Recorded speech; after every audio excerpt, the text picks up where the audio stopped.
એના બાપના બાપનું અયોધ્યાનું પેલું નામ કેના મોઢે કોણ થયું? It was a defined language of Veda. વૈદિક પરંપરામાં કે અને વેદનો પેલો જે ઋગ્વેદ, બીજો યજુર્વેદ, ત્રીજો સામવેદ અને ચોથો અથર્વવેદ, ચોથો વેદ, એમાં આખો મંત્ર છે અષ્ટચક્ર નવ દ્વારા.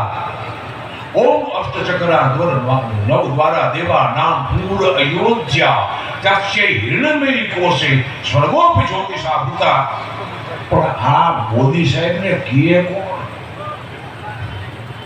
આ ગઢવીએ આ લખો હજારો રામ નતો જેમનો કેદી કરેલી જેથી વિશ્વાકુ શાસન વિશ્વાકુ અયોધ્યાનું અપાણું એ વખતનો વૈદિક મંત્ર છે.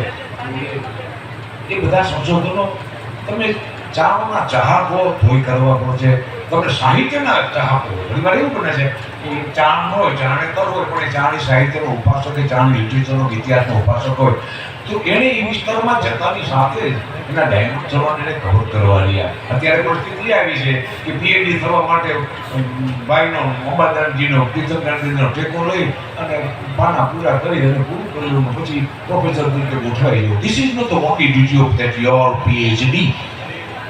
તમે ડોક્ટર થાવ તો જે વિષય લીધો એ વિષયને જીવન પર્વત તમને આની આસપાસના દોરને ભેળા કરવાના છે તો ડોક્ટરશીપ ઇઝ ધેર.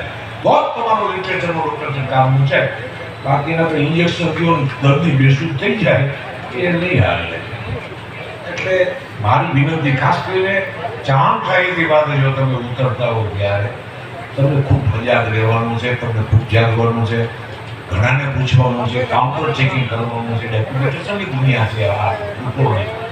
એક મકાનનો દસ્તાવેજ લખો ને તો એની ચારે દિશાઓના નામ લખવામાં આવતા હોય છે. ઉગમની દિશામાં કોણ છે, જમણી દિશામાં કોણ છે, રોડ કીથી જાય છે, બારી ક્યાંથી પડે છે, લેવા ક્યાં પડે છે. દસ્તાવેજમાં લખવું ઓછી થાય. ડોક્યુમેન્ટેશનની દુનિયામાં છે. પીએચડીના વિસ્તારોમાં, લિટરરી પીએચડીના વિસ્તારમાં આવતા હોય. મહાત્મા ઈશ્વરજીમાં સરદારજી માથે પીએચડી કરેલા કોઈએ યશવંત ગઢવી હતા તમને કે એવું કોઈ લખ્યું કામ. તમે કાગળના માણસ, તમે માણસનો કાગળ કરીને વેચો. એવું ન કરો. એવી આ ચાણ કરી ભલા હું તમને યાદ દેવડાવું.